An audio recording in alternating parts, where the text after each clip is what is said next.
Hello friends, happy new year to everyone. January 3rd 2025 4:30 p.m. right now. सोचा कि एक बार financial planning के लिए बात करें हम. लोगों को लगता है कि इसकी क्या ज़रूरत है, मतलब बट ये बहुत ही ज़्यादा ज़रूरी है. और होता क्या है कि सोचते हैं लोग कि भाई ये तो शायद जिनकी इनकम ज़्यादा है उनके लिए ही है. अगर जिनकी इनकम ज़्यादा है और उसने फाइनेंशियल प्लानिंग नहीं की तो जिसकी इनकम ज़्यादा है वो भी स्ट्रगल करेंगे. वो अपनी प्लानिंग खुद से नहीं कर पाएंगे, ठीक से नहीं कर पाएंगे. जैसा कि प्लानिंग में क्या आता है कि आप रिटायरमेंट प्लान करते हो अपनी, या फिर अपनी बच्चे की एजुकेशन प्लान करते हो, या फिर आप इन्फ्लेशन जो बढ़ने वाली है, जो बढ़ती रही है और बढ़ने ही वाली है, उसके सामने अपनी जो आप पैसा इकट्ठा कर रहे हो उसको कैसे उसके सामने टक्कर दे पाओगे आप. बेसिकली ऐसा नहीं होना चाहिए कि भाई इन्फ्लेशन इतनी ज़्यादा है और आपकी जो इनकम पे जो आप इन्वेस्टमेंट कर रहे हो या जो रिटर्न है वो बहुत ही कम है, वो इन्फ्लेशन से कम है. Then you are actually losing money, you are not gaining anything.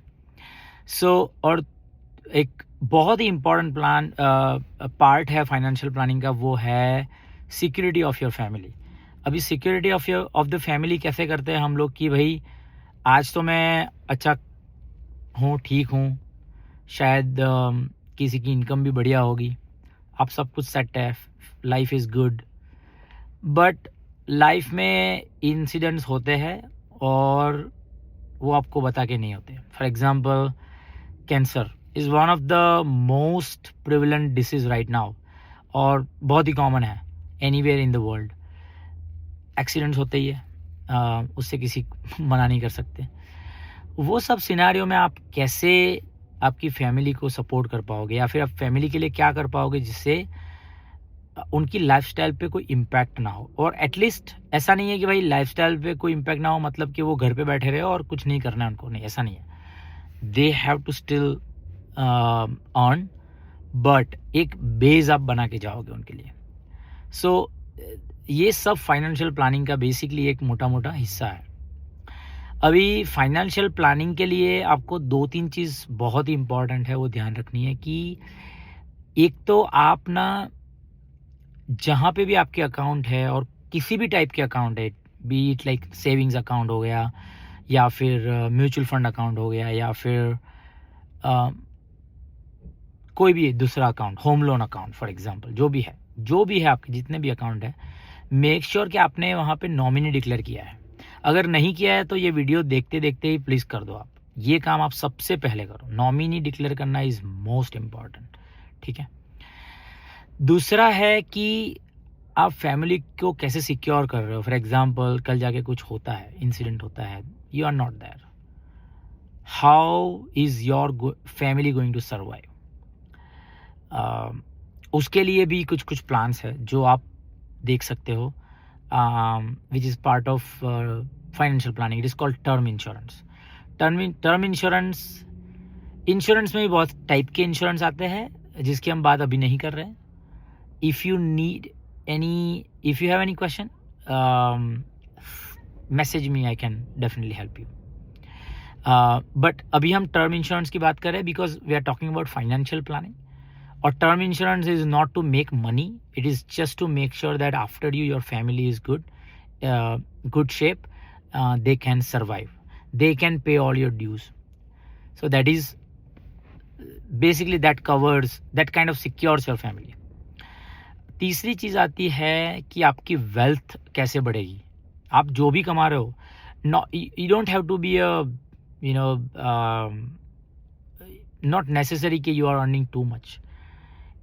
It is important that whatever you are earning, वो पैसे को आप कैसे यूटिलाइज करते हो बेस्ट वे में to increase your wealth. That is part of financial planning. अभी wealth increase करने के बहुत सारे तरीके हैं. फॉर एग्जांपल, इंडिया में एक मैं तरीका बता दूं तो आपका है म्यूचुअल फंड्स. म्यूचुअल फंड्स में इसमें बिल्कुल भी मतलब 1 रुपये का भी दिमाग आपको लगाना नहीं है। म्यूचुअल फंड खरीदना is like easiest thing in India. India में तो बहुत ही आसान है। मैं बोल रहा हूँ कि आप मैं कोई म्यूचुअल फंड का मार्केटिंग यहाँ पे नहीं कर रहा हूँ, बट अगर आप मनी कंट्रोल ऐप में चले जाओगे या वैल्यू रिसर्च ऑनलाइन में चले जाओगे और लिखोगे टॉप 5 म्यूचुअल फंड्स, तो आपको मिल जाएंगे। टॉप 5 में आपको जो ठीक लगे वो ले लो। अभी म्यूचुअल फंड्स में ही बहुत सारे तरीके, बहुत सारे उसके अलग अलग टाइप्स के म्यूचुअल फंड होते हैं, जैसे कि डेट फंड हो गया, हाइब्रिड हो गया, इक्विटी हो गया। Now depending on your risk profile, risk appetite, आप यू डिसाइड कि कौन सा फंड में मुझे जाना है। बट अगर आप वहाँ पर जाओगे, टॉप 5 फंड्स लिखोगे, आपको समझ में आ जाएगा कि भाई ये फंड का लास्ट 1 ईयर में रिटर्न क्या है, 3 ईयर में रिटर्न क्या है, 10 ईयर में रिटर्न क्या है, 15 ईयर्स में रिटर्न क्या है। अगर वो लंबा म्यूचुअल फंड चला है तो you can find those details there, और it is very easy. You can start lump sum investment. You can start SIP, systematic investment plan, जहाँ पे आप बोलते हो कि भाई हर महीने X डेट को मेरा इतना पैसा मैं डालना चाहता हूँ म्यूचुअल फंड में। बट एक ही गोल्डन इसका रूल है, वो ये है कि you do not stop investment. ऐसा नहीं होना चाहिए कि भाई अरे यार मार्केट तो बहुत गिर गया, अभी मैं SIP नहीं करूँगा। In fact if you are doing SIP and if the market is going down, that's your best chance, because now you are investing at a lower level. Okay, so always, in fact, even if the market is going up, जब market shoot हो गया, highest level पे चला गया, तभी भी आपको बंद नहीं करना है। अगर आपने डिसाइड किया कि मैं हर महीने 1000 रुपया डालूंगा, तो डालना ही है। मतलब वो तो SIP आपका ऑटोमेटिक सेट होगा, आपके अकाउंट से चला जाएगा पैसा, NEFT से ऑटोमेटिकली सेट हो जाएगा, तो वो तो ऑटो डेबिट होगा, वो कोई प्रॉब्लम नहीं। But you should not stop. हाँ, दूसरी एक चीज़ आपको ध्यान रखनी है कि ऐसा नहीं होना चाहिए कि भाई मैं 4 महीना किया और फिर बंद कर देता हूँ, मुझे मज़ा नहीं आ रहा, मैं रिटर्न रोज जाके देख रहा हूँ और मेरा नेगेटिव रिटर्न है। That is not the way mutual fund works. You have to commit for minimum 5 to 10 years. That is your period. If you commit for 10 years, it is best.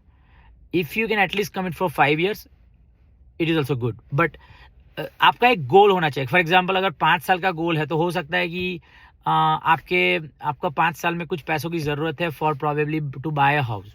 Just एक example ले रहे हैं हम। और आज से आपने चालू किया कि भाई मुझे, इनफैक्ट आप अगर कैलकुलेटर्स भी आते हैं ऑनलाइन, आप जस्ट जाना है आपको और वहाँ पे डालना है कि भाई मेरा 5 years का प्लान है, मैं हर महीने इतना अमाउंट डालूंगा और मुझे इतना चाहिए, तो कैसे होगा, कितना मुझे मिल सकता है। तो like best in the on an average case हम 12% रिटर्न कंसिडर करते हैं म्यूचुअल फंड्स में। If the market performs really good, तो वो रिटर्न्स आपके 15-16% तक भी जा सकते हैं। बट ये मैं साइकिल की बात कर रहा हूँ। अगर आप कभी कभी क्या होता है कि आप जस्ट देखते हो कि लास्ट ईयर 1 ईयर में तो ये म्यूचुअल फंड ने 24% रिटर्न दिया है, 30% रिटर्न दिया है। Yes, it is true. But अगर आप 3 साल 5 साल का एवरेज देखोगे तो वो शायद आपको वही मिलेगा, 14, 15, 16%, 17%। अगर 5 साल में मार्केट एकदम, जनरली ऐसा होता नहीं कि 5 साल एकदम मार्केट अच्छी चली है, क्योंकि एक साइकिल आती है जहाँ पे वो अप एंड डाउन हो जाता है, इससे वो 15-16 तक ही जाता है, उसके ऊपर जनरली नहीं जाता है। But 12% is a good number, जिसके ऊपर you can take decisions. So that is in India में mutual fund very easy, very very simple. उसमें रिटायरमेंट प्लानिंग भी होगी, आपकी रिटायरमेंट प्लानिंग भी हो जाएगी इससे। अगर आपको कोई क्वेश्चन है, you ask me, I don't charge anything. Okay, in US में let's say you want to do a financial planning, term insurance is must. It is must. It is like just go online and buy it. It is that simple. If you need help, let me know. US में एक चीज़ बहुत important है, मैंने India के लिए बोली थी कि नॉमिनी डिक्लेयर कर दो। यहाँ पे भी शायद नॉमिनी हम डिक्लेयर कर सकते हैं यूएस में भी, बट इंडिया में तो नॉमिनी डिक्लेयर कर ही दो। अगर यहाँ पर हो आप, तो आपको विल बनानी पड़ेगी। विल के बिना यहाँ पे कुछ नहीं चलेगा, which is like kind of must. कल जाके कुछ हो गया और मैं हॉस्पिटल में हूँ और मैं बोल नहीं पा रहा हूँ, तो मेरी फैमिली को कुछ नहीं मिलेगा, अकाउंट भी ओपन नहीं कर पाएंगे if I don't have will. So will बहुत ज़रूरी है, बहुत ज़रूरी है। अगर आपको कुछ हो गया, आपकी फैमिली को कुछ हो गया, आपके बच्चे को अगर आपको सिक्योर करना है, you need will. So you need will for everything in US. अभी यूएस में आपका वेल्थ कैसे ग्रो करोगे? So there are options like retirement planning. Like एक होता है आपका ट्रेडिशनल रिटायरमेंट प्लानिंग, जिसको ट्रेडिशनल IRA बोलते हैं, जो 401k और वो सब है। जनरली कंपनीज देते हैं, जैसा कि अपना इंडिया में अपना ये अपना सैलरी से पीएफ में जाता है पैसा, वैसा ही यहाँ पर है 401k बोलते हैं उसको, very similar, that is kind of your retirement planning. So वो पैसा अगर आप 15.5 ईयर्स के आपकी एज के बाद निकालोगे then it is tax free. एक दूसरा भी आप अपना खुद का एक रॉथ IRA स्टार्ट कर सकते हो, which is again for retirement planning. 59.5 years के बाद ये पैसा विदाउट टैक्स आपको मिलेगा, एंड यू कैन चूज कौन से फंड में आपको इन्वेस्ट करना है. You can open an account with any company, there are so many companies in the market. Okay, you can open that account. So that is Roth IRA, that is for your retirement planning. So retirement planning में होता क्या है कि generally you are planning for your retirement after 60 years of age. एक दूसरी एक चीज आप कर सकते हो to grow your wealth, that is called index fund. Index funds are like mutual fund in India, right. Basically होता क्या है कि यहाँ पे भी आप best top 5 top 10 fund search कर सकते हो, and then you pick one of them and start investing. You can also set up an automatic payment, like monthly payment, and it will happen on that particular day. और जो भी आपकी x amount y amount है वो set करके आप रख लो, वो चलती रहेगी. But again the golden rule is one, and that is very simple. Do not keep looking at your account, okay, कि भाई आज कितना बड़ा कल कितना बड़ा. That is not the way it works. Mutual funds are not that way. Mutual funds के लिए आपको पैसे को अगर आपको ग्रो होने देना है मिनिमम 5 ईयर्स के लिए उसको छोड़ दो. अगर आपने छोड़ दिया 5 साल के बाद, 5 साल के बाद देखो, ठीक है. आई एम नॉट सेइंग कि सिर्फ 5 साल के बाद देखो, आप देखो 6 महीने में, 3-4 महीने में देखते रहो कि आपने कितना इन्वेस्ट किया है. अगर आपको इन्वेस्टमेंट बढ़ाना है या कम करना है, so those decisions you can take, right. You can also diversified, उसके लिए हम अलग से बात कर सकते हैं, but you can also diversified, you can also choose a sectorial fund. उसके लिए भी हम अलग से बात कर सकते हैं कि sectorial fund select करना चाहिए नहीं करना चाहिए, because it is little tricky. US में जैसा कि इंडेक्स फंड होता है जहाँ पे वो टॉप S&P 500 जो है टॉप 500 कंपनी, उसमें इन्वेस्ट करते हैं, वो आप कर सकते हो. It is very easy, very very easy, super easy. But horizon is minimum 5 years, 5 to 10 years. That should be your horizon, okay? Otherwise, you are not going anywhere. There is a possibility that if let's say you started investing today and then something happens, some event happens in the world and then the whole market crashes, and then market को recover करने में भी time लगता है, 1-2 साल 3 साल लग जाता है कभी कभी. जैसा कि अभी कोविड में जब मार्केट गिरा था 1-1.5-2 साल तो मार्केट बिल्कुल भी नहीं चली थी, या फिर 1-1.5 साल तो बिल्कुल भी नहीं चली थी, बट जब उसके बाद चली तो बहुत चली. तो जिन लोगों ने अगर कोविड के पहले स्टार्ट किया था और वो 1.5 साल अगर आपने ट्रैक करते रहे पोर्टफोलियो, तो आपका पोर्टफोलियो डाउन था 10%, 15%, 20%.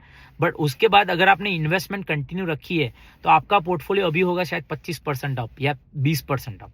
तो the golden rule is go through the cycle, and 5 साल में आपको वो साइकिल मिलेगी. ऊपर वाली भी मिलेगी, नीचे वाली भी मिलेगी, राइट, और न्यूट्रल वाली भी मिलेगी जहाँ पे मार्केट चल ही नहीं रहा है या फिर बहुत ही स्टैग्नेंट हो गया. 10 साल रुकोगे तो बहुत ही बढ़िया, बेस्ट है. डिफरेंस रॉथ IRA और इंडेक्स फंड में एक ही है, and that is that Roth IRA में you can invest up to $6,000 only in a year. और उसमें इनकम का भी एक क्लॉज है कि अगर आपकी इनकम ये है और फाइलिंग जॉइंटली और वो सब भी है. But I think $6,000 is something that you can invest every year. Okay, you cannot cross that limit. And then index fund में there is no limit. You can invest as much as you want. The only difference is at the end of like 59.5 years के बाद जब हम Roth IRA से पैसा निकालोगे तो it is tax free, completely tax free, because the money that you invested, that is after tax you invested, and then it is tax free. जबकि index fund में क्या होगा कि जो भी आपका इन्वेस्टमेंट हुआ है उसके ऊपर जो गेन पाया है, आपको समझ लो कि आपने $1,000 2025 में डाला, जब आपने 2035 में वो मनी विड्रॉ किया तो वो 1,000 समझ लो हो गया है 1,500. तो जो $500 है उसके ऊपर आपको लॉन्ग टर्म कैपिटल टैक्स देना पड़ेगा. और लॉन्ग टर्म कैपिटल टैक्स कैसे होता है कि चीज़ें चेंज होती रहती है. जैसा कि कोई एडमिनिस्ट्रेशन आता है, जैसा कि जो प्रेसिडेंट आता है यूएस में, दे जनरली डिसाइड, या फिर इनकी भी जो फेडरल जैसे कि इंडिया में आरबीआई, यहाँ पे भी फेड है जो डिसाइड करता है कि भाई मार्केट के बेसिस पे, और गवर्नमेंट डिसाइड करती है कि भाई अभी long term income tax gain, long term tax कितने परसेंटेज होना चाहिए. It could be 20%, 10%, 30%, depending on your gain. Let's say your gain is X amount, then it is like you are paying 30% slab. You have ऐसा कुछ, तो वो slabs हो सकते हैं, and it can change. Some administration can come and say that, hey, if you are investing for, let's say, 10 years, you don't pay anything. Basically they want to encourage people to invest in a market for a longer time, instead of you keep taking out the money, right? तो वो सब चीजें change होती रहेगी, but the golden rule is only one: invest for minimum 5 years. 10 years is really good. 15 years is amazing. 20 years, you are in a best hand. आपका पैसा, आपको जब कंपाउंडिंग लगेगी ना पैसों में, इंटरेस्ट पे, तब वो ग्रो होगा. एंड वन मोर थिंग, जब आप म्यूचुअल फंड या कुछ भी सिलेक्ट करते हो, ऑलवेज डिविडेंड का एक ऑप्शन होता है वहां पर. Invest that dividend into your portfolio directly. Do not take it out, because वो अमाउंट बाहर लोगे आप तो कोई कंट्री, जैसे कि यूएस में तो टैक्स भी लगता है, शायद इंडिया में भी अभी टैक्स लगता है, 10% लगता है डिविडेंड पे, तो आपको टैक्स पे करना पड़ेगा. इनफैक्ट वो जो अमाउंट आ रही है उसको फिर से इन्वेस्ट करो. Keep investing that amount back to your portfolio and the money will grow. That is how you grow the wealth. The golden rule of growing wealth is patience. जितना लंबा चलोगे आप इन्वेस्टमेंट के साथ, उतना पैसा ग्रो होगा. It's a simple rule. Any question, I don't charge anybody. Any question, write me in a message. I can also talk to you. I can help you out with the portfolio. We can build your portfolio free. I don't charge anything. Thank you. Thanks for listening. Bye.